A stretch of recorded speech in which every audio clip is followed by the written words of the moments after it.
Marhaba and hello once again. It is Wednesday, July 6th, 2022. I'm Jack Dempsey, American historian and writer living in Crete nowadays. And my friend is Muhammad Jihad Ismael, a Palestinian writer and historian living in Deir el-Balah, which is part of the Gaza territory. His family were driven from their home village of Shaphir in 1948 and have lived in the Gaza territory ever since and seen the great storms come across that landscape to ever increasing ruin, as the world knows. But Muhammad and I just like to, well, share our conversations about current events and Palestinian perspectives to keep the discussion going, as we agree and often say. And it's impossible to, well, welcome newcomers that we hope will see this video without mentioning, as we always do, the conditions in Gaza, in case people are unaware of it. There are 2.5 million people living in less than 500 square miles. They are allowed to have 200 to 250 or so trucks full of supplies and food to come in by Israel per day. And this mathematically comes out to between 10 and 12,000 people feeding off each truck. Shortages of medicine, almost no potable drinking water, many suicides, many cases of depression and other psychological injuries from living in a bombed out ruin where you cannot even rebuild your life. You are blockaded from going or coming without very special conditions, which destroys or damages most Palestinian economic activity, from local businesses and markets to the agricultural industries that they have there. And they live under three different forms of tyranny: one from Israelis under their apartheid system, one from the Palestinian Authority, which is problematic to say the least, as almost everybody knows, and one from Hamas, which tolerates no real criticism and is not, along with the PA, allowing any kind of new elections so that new leadership might form and find a way forward for the Palestinian people. So, Mohammed, thank you for listening to that as always, but I want people to know the essential facts of our conversations. People who've seen earlier programs have even seen your image go slowly dark over time, because in Gaza, you only have, if you're lucky, 8 hours of electricity per day, if you're lucky, with all the ramifications of that for people's ordinary lives and needs. And yet you were running our programs off your batteries and they would slowly run out of power. So we called one of them, I think, Enduring Darkness, which is this needless imposition of all kinds of darkness and brutality on the Palestinian people. And our conversations hopefully will help people to understand the humanity of the Palestinian people and the incredibly dire need for justice. I've been talking way too long, Mohammed, before I even said hello. So how are you this week? I am good, brother. I am happy to be again with you and with all our friends and followers who are watching us from different parts of the world. I am happy for this continuous opportunity just to convey the message of Palestine and Gaza, because you know Gaza is siege, Gaza is neglected from the world, especially in these days. All the sides are going to Ukraine and Russia. Gaza is neglected, and the situation is going worse and worse. And it's worse and worse, let's say, for years and for every, well, more recent month and week, every week. How can it not get worse when the design of the supply game is shortage? They are never allowed to bring in enough nourishment for children. It's difficult even to get milk. To buy a chicken is incredibly expensive because of all the different oligarchies that impose so-called taxes, in return for which they do virtually nothing for the Palestinian people. And well, here's a segue for you. Speaking of doing nothing for the Palestinian people, we've seen over a couple of months now all the controversy globally around the murder of Shireen Abu Akleh, the famous Palestinian journalist. and the ball had been handed back and forth, or was asked to be, between the Palestinian Authority and to have the physical evidence. They had been told to give the evidence to the Israelis, whom they didn't trust. They finally agreed to give it to an American lab. Now, in the context of the New York Times publishing an op-ed saying that the legitimacy of Israel rests in having an investigation with real integrity. Not that it's a human being who's been murdered, but that this is about the legitimacy of Israel. Okay, so let's see the investigation. It is handed over to the Americans, and they find, wow, what a surprise, that it was probably an accident. Probably an accident. There are 5 or 6 bullet holes in the trees and fence near the spot where she was standing. Multiple different journalistic and human rights organizations have analyzed all the evidence and witnesses. It's impossible that this was an accident. So I hand it to you to say what you and other Palestinian people are feeling about this and where you think it will go. I believe that this is a sarcastic investigation. It's a sarcastic That's an action, you know. interesting way to put it. Yeah. In fact, we are laughing. We are laughing when we read such news that USA is doing some sort of investigation. Always we laugh when we listen or read such news because we know that America doesn't make something fair. Always there is a double standard policy from USA.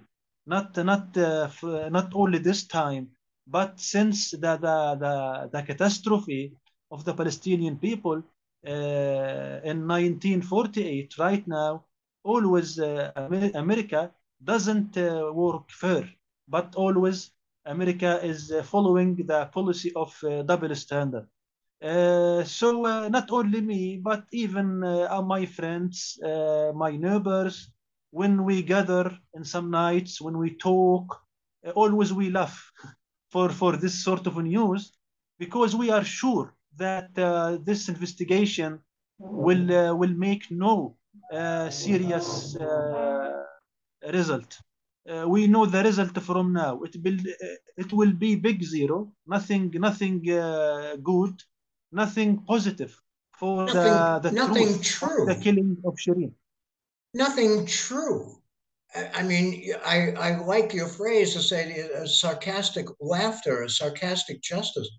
But this is the opposite of the other choice you have, which is to weep because this wonderful, talented, important person who helped the Palestinian people be heard around the world was shot to death in cold blood as a way of instilling yet more terror and pain in the world of the Palestinians and Arabs who are not full and equal citizens of Israel. So maybe I could just mention before we get to our main topic, which is to talk about a very wonderful Palestinian poet today, that at the beginning and the end of each of our programs, we have tried to stress to people the only hope here is if people in the United States, the UK, Europe, all around contact their government representatives and demand change of policy. They must motivate their own governments to change these policies. If they were changed, you would see Israel's behavior changed also, and very quickly. It is only the support, the illegitimate support that they receive from outside that covers these crimes. So please, ladies and gentlemen, contact your government representatives, write them a letter, take the time to do an email or a phone call, and tell them how upset and demanding you feel about the change in the need for change in the Palestinians' situation. So that's all we can say, Muhammad, for the moment. We're going to talk today about the great, wonderful poet from Gaza, Saleem Al Naffar.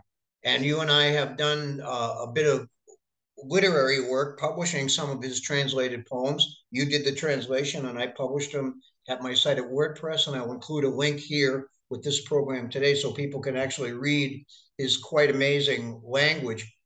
Could you tell us a little about, well, the position of artists in Palestine? Everywhere, the poet, the artist is, they all live. Henry Miller, the great writer, said, all the serious artists I know, they live like ex criminals. They live like people who have only come out of jail. And, it's one thing to need to survive in a, well, normal situation of society, which Gaza is not.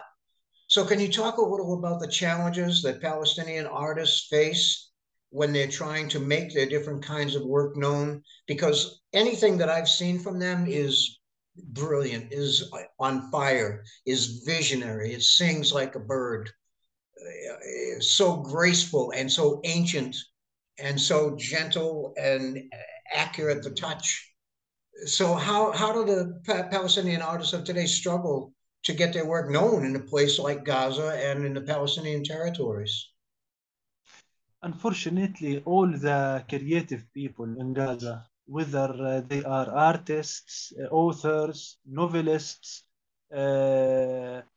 poets, etc., all of these creative people are suffering from a big hardship. First of all, most of them are suffering from bad economical situation. And if you want to be an artist, you have to buy some needs. If you want to be a writer, you have to publish. You have to buy references. You have to do some research, and this research need some expenses. So all the creative people are needing expenses for their work. But on the other hand, most of them, the biggest majority of them are suffering from poverty, and big percentage of them are workless without uh, a job. So you cannot pay for the work that you are practicing, whether you are a novelist, artist, etc.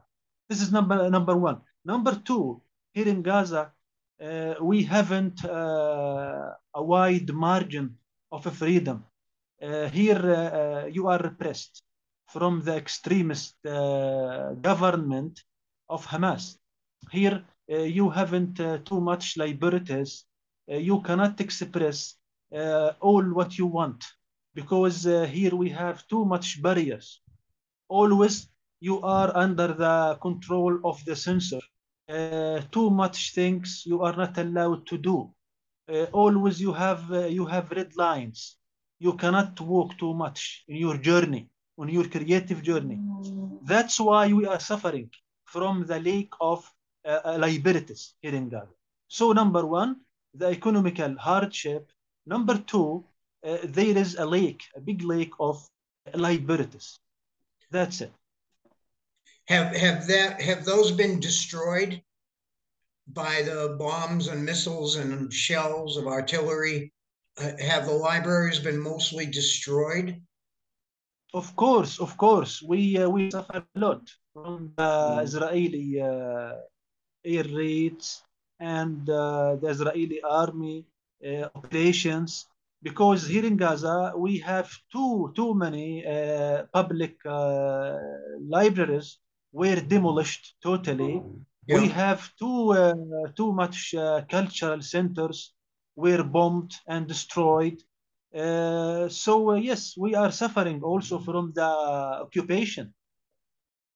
And has there been much?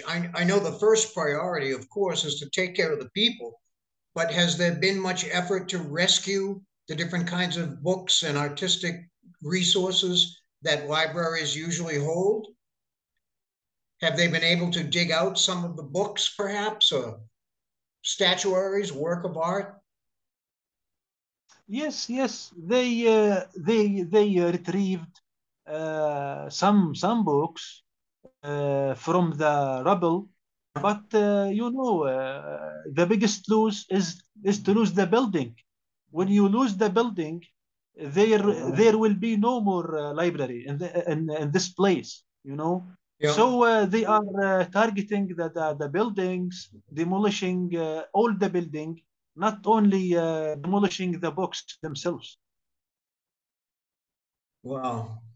So, I mean, and these places, of course, would be places where poets and writers go to read their works to the public. People would come and listen to their language, have a wonderful evening of entertainment and visionary thinking. And these things have been very much disabled, if not stopped altogether. Is that right? Yes, yes, yes, Excuse yes. me. As I told you, there is a big hardship facing all the creative people here in Gaza, and we are trying to find such a windows like my relation with you as a brother of mine. We are trying always as intellectuals in Gaza to find external windows to build new bridges with the outside world, because here we are covered. We are covered with occupation, with corruption of our two Palestinian governments. Simply, you can say we are neglected. Yes, and I hope maybe either this time or next time you would be able to tell our listeners about perhaps there is an organization that would help to connect Palestinian artists with the wider world. Where could people send maybe some money to support their work? Or where could people send to buy their book? And so forth. But one obstacle I know is that because you and I have been in contact for more than a year at least, and as writers, we want to share things, you cannot receive mail from the outside world. You cannot receive a book from me. You cannot receive a letter from me. This is how much prisoner you are. And it's just, it staggers the mind. People, I think, outside have no idea, but I wish they would stretch their imagination to try to imagine living with virtually without water, mostly without electricity, medicines, food shortages, and the outside world, the streets that you walk on are rubble. They look like they look like Europe at the end of World War II or worse, right?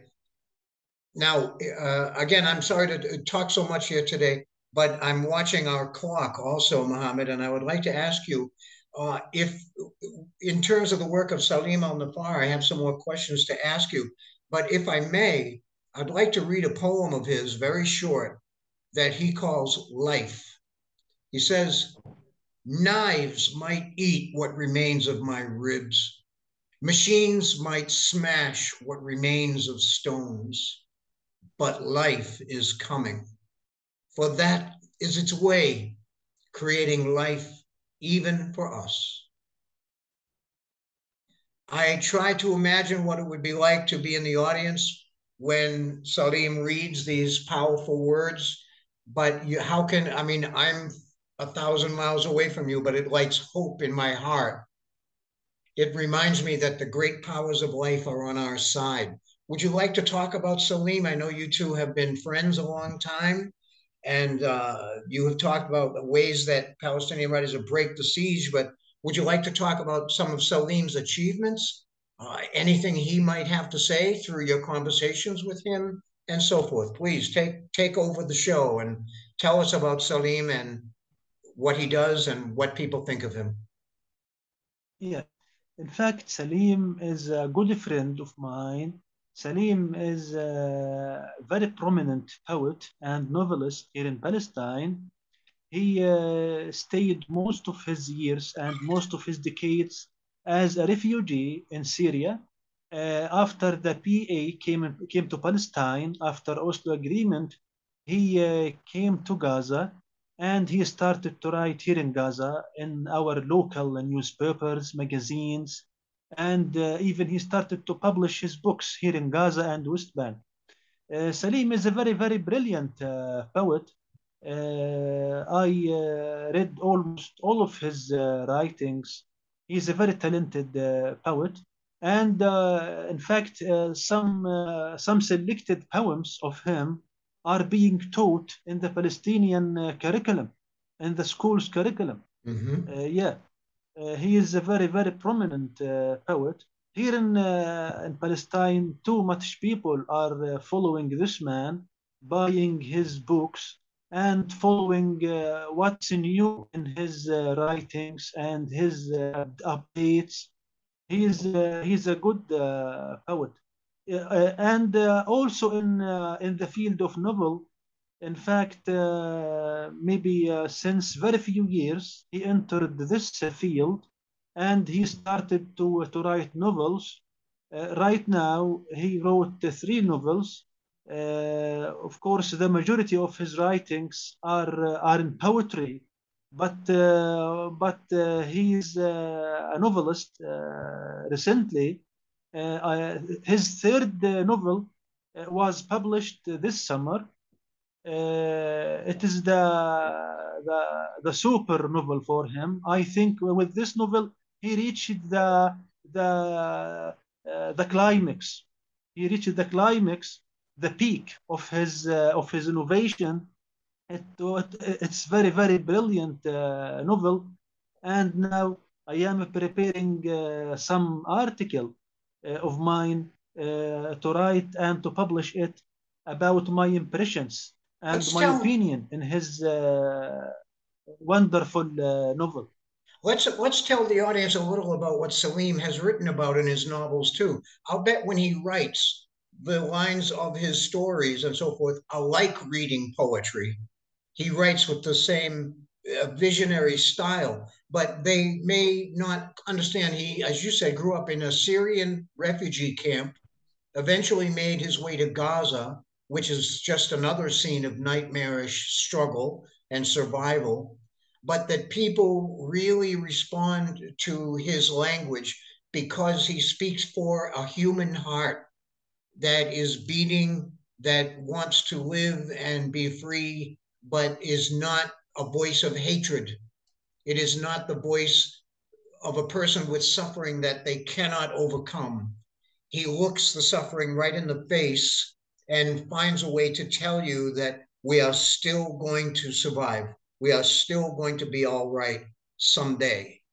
And that's a very powerful message. I hope that we can find ways to get Salim's work more available in English to the other half of the world, you might say. Can you mentioned readings, magazines, uh, publishing books, but also maybe help people understand what publishing itself is like in Gaza. What are the challenges and the obstacles, and how is it done? Do they still have some companies where the building is standing enough to function? How does it work, Muhammad? Unfortunately, publishing industry in Gaza is very complicated and very expensive according to our economical income as Gazan civilians. First of all, there is no governmental or even non-governmental funding or help or fund for publication. So, as a writer or as an author, if you want to publish a book, you cannot submit for any governmental or non-governmental association to have a help or a fund to help you in your publication. No one is helping at all. So the only opportunity in front of you is to pay all the expenses. So you are the writer and you are the person who should cover all costs of the publishing Yes, process, you know. yes. So it's something unbelievable. And you know, as I told you previously, most of those creative people, whether they are novelists, short story writers, poets, etc., most of them are poor. They cannot find their Yeah. daily meals, Let me so ask you you now. have to pay. Salim began to reach an audience and publishers by just reading his work aloud to people in public places. And then I guess either he approached or a publisher approached him to say, we like your work. We would like to put it into a book for you. But he must still pay most of the production costs and so forth. So how has Salim been able to provide that? And does he receive anything for his work, even in terms of recognition? Do the communities invite him to speak? You say his work is in the schools. That's another way of publishing, actually, right? So, how is Saleem himself surviving amongst these places? I'm still thinking about his poem. It's so wonderful. Yeah, Go ahead, tell us how he makes it happen. yeah. In fact, Salim has made some relationships with Arab people outside of Gaza. Sometimes, maybe they can fund some of his publications, Mm-hmm. but nothing is being covered totally. They can share some money in this publication, but he should complete the rest of the sum from his pocket. So you cannot cover all the expenses of your book publication. Maybe somebody can grant you 200 $300, but Yes, you have to complete the remaining money. As I told you, also it's an expensive industry because Gaza is sieged since more than 16 years, yes, and the priority in those trucks who flow to Gaza is for food and medicine. So papers and ink would be neglected a little bit. yes. So that's why they are expensive. If you speak about papers, ink, they are expensive because of the siege. So if you want to publish, you have to pay too much money for the publication, and no one will help you. Yes, and you may be surprised, but I have to say, based on direct experience of many years, that that's almost exactly what it's like in the West for any serious artist or writer. You are nowadays, you not only face the difficulties of creating art when you must steal the time away from labor and digging or cooking or driving or something, right, to survive. Then you make all the sacrifice in creation, and then you must turn around and be a businessman and find a way to put the work in front of people. And even if you do the number one best job at getting it out into book form and so forth, you cannot even find a place in most of the bookstores because they are very much run by big companies. They must have their money returning from every single square inch of the store's bookshelves, and they will not put your book there unless you have sold it to them at a price that makes the most profit for them. So you are the creator of the work, you have produced the book of the work, and then you are expected to give it away and lose more money. So we are all struggling this Also, way. yeah, I bet that Saleem also faces these kinds of things. yes, brother. Also, we have other two obstacles. Let me speak about them briefly. Uh, the first obstacle is that we have a lack of translations. As writers of Gaza, novelists, poets, etc., a very rare samples of our books are being translated into foreign languages, Yes, to English, French, yes. Spanish, Japanese, Portuguese, etc. It's a very limited sample of books. Well, We I need, wish I we wish need, that and, and I wish that American publishers would be aware then of how much, well, people like me would love to read more Palestinian and Arab literature, but we do not have the skill in the Arabic language to do that. So we need good quality translation. We have 10 minutes left. And before we go on about Saleem a little bit, Mohammed, let me just read one other passage from his work that people can yeah, find in English at jackdempseywriter.wordpress.com. There's a little biography of the man, some photographs, and samples of his work. Here are just a few more lines so people can hear the voice of the man that you're speaking about, Muhammad. This is called Oh, My Lovers. It's a long poem, and I'll just read a quick part of it. We will come one day, oh lovers, to our first things. No murder separating us, nor time letting us forget. In such mysterious ages, right's clarity arises in us, giving powers to our voices for dreams and days that make us brothers. We will come one day, O lovers, where passion is flame and oppression's fire bleeds us. Here, many footpaths drove me. My child's eyes are narrating tales of stolen homes, diaspora, and sorrows of our herdsmen. His promise is enduring that we return, even if our night is long.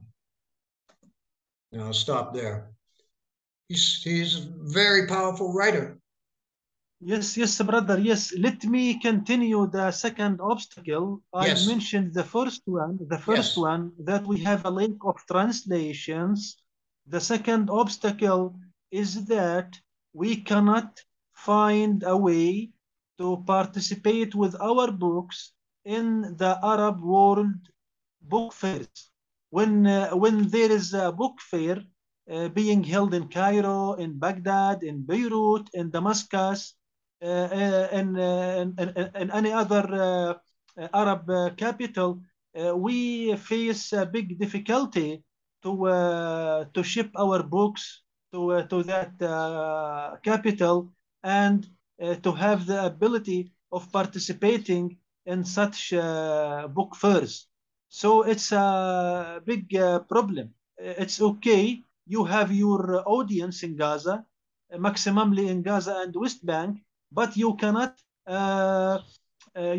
expand your audience to be covering all the Arab world.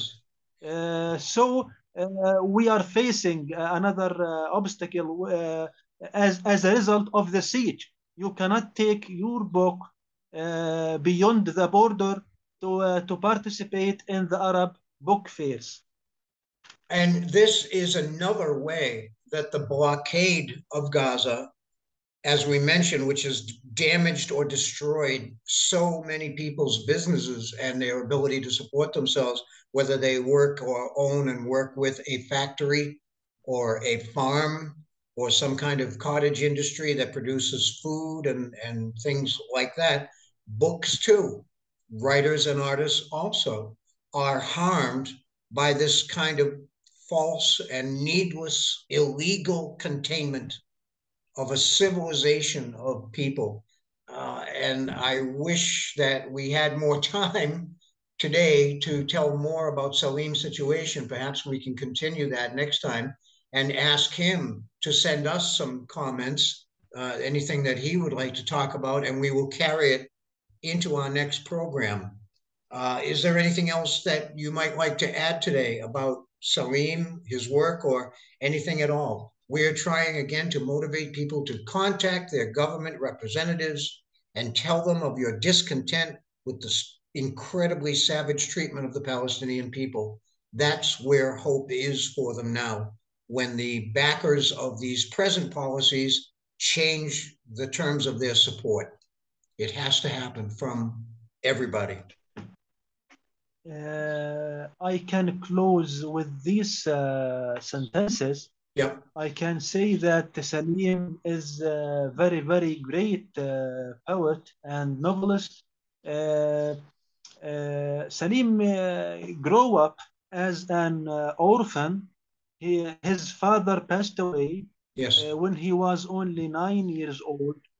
So he was suffering from two pains, the pain of diaspora in Syria and the pain of orphanage. And beside that, of course, he was a very, very poor person. He was living inside a tent in a Palestinian refugee camps in Syria. So that was reflected on the works of Saleem. If you look to his works, whether they are poems or novels, they are full of darkness, but in the same time, among this darkness, always there is a bright of hope. Always he asks the readers who are reading his works to search for a hope. Always he say it's okay that this is a darkness, but instead of this darkness, there is a hope. Always there is a hope and there is a light at the end of the tunnel. It's And a that black, it's a black tunnel. It's a black tunnel, okay? But keep walking, because for sure at the end of this tunnel you will find the light, which is the hope. and I think that's very much expressive of what makes Saleem Al Naffar an important voice of the Palestinian soul, because this is exactly what they are saying with every day of their survival, their resistance, their stifled optimism, their attempts to break out in one peaceful way or another from this terrible situation that has confined them.